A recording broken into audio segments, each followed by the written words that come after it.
Stan Gibilisco here from the Black Hills of Dakota Territory, United States of America. It is October 3rd, 2013, about 10:40 p.m. That is, of course, my upstairs workstation, my main level workstation where I do most of my writing. Everything's off except that LED light. It only consumes, I believe, only about 3 watts, if that, but it produces about 25 watts equivalent of light. Now notice, this is all on an uninterruptible power supply, and we had a power failure the other day that lasted for 45 minutes in that uninterruptible power supply, which you see, well, it's just that little blue light, that little blue button. The green thing is my router. All of this is on the uninterruptible power supply, and so is, there's a little extension cord going down here, you can't really see that. So is this particular lamp right here. Pretty bright lamp. It's about the equivalent of a 40-watt spotlight shining at the ceiling, kind of like a torch-ear lamp, LED lamp. I don't know, how many watts did I say? It can't consume more than 15 watts. Now that uninterruptible power supply is rated at 1,000 volt amperes, or 1,500 volt amperes rather, about 1,000 watts, so it'll handle that. And so when the power goes out, and I'm almost certain that it will, the storm is only about 3 hours old, and I'm going to show you what it looks like outside in just a minute.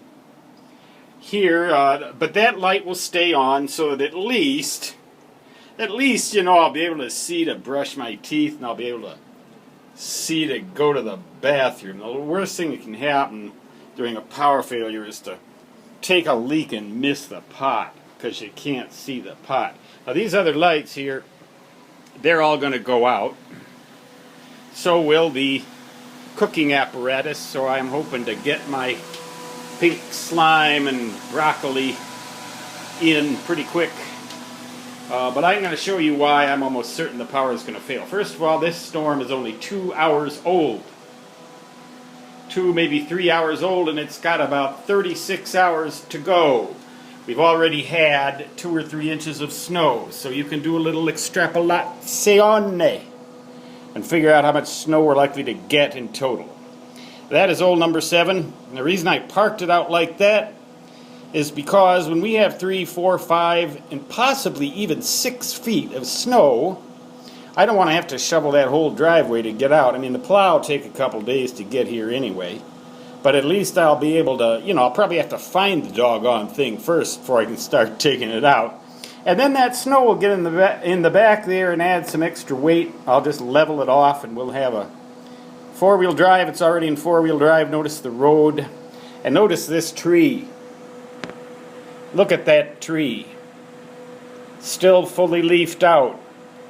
Now this is why I think we're going to have a power failure, because there's a lot more snow coming. These trees are going to be breaking down, and then later tonight and tomorrow we're going to get gale force winds, probably upwards of 60 mile-an-hour gusts.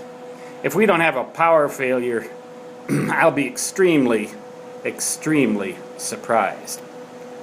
I made a video a little while ago showing that I'm going to take advantage of that power failure, because all of the electromagnetic interference from all of the power lines in a long radius around here will probably go dead, leaving only atmospheric noise and sounds, as it were, electromagnetic sounds in the baseband.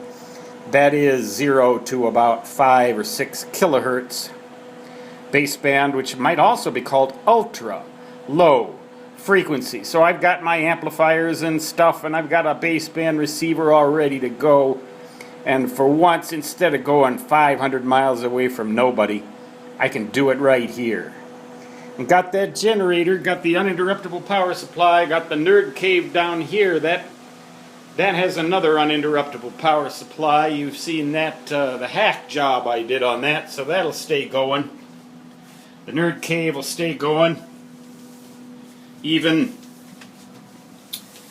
even as the power fails. And this, I don't know how long this uninterruptible power supply will keep things going, but the only thing I got going on it now, aside from the residual power drawn by these little monitors here, is the lights on the ceiling, a couple of 4-watt LEDs on the ceiling. So I'll have plenty of time. At least I'll be able to see. I'll go out and hook up that generator.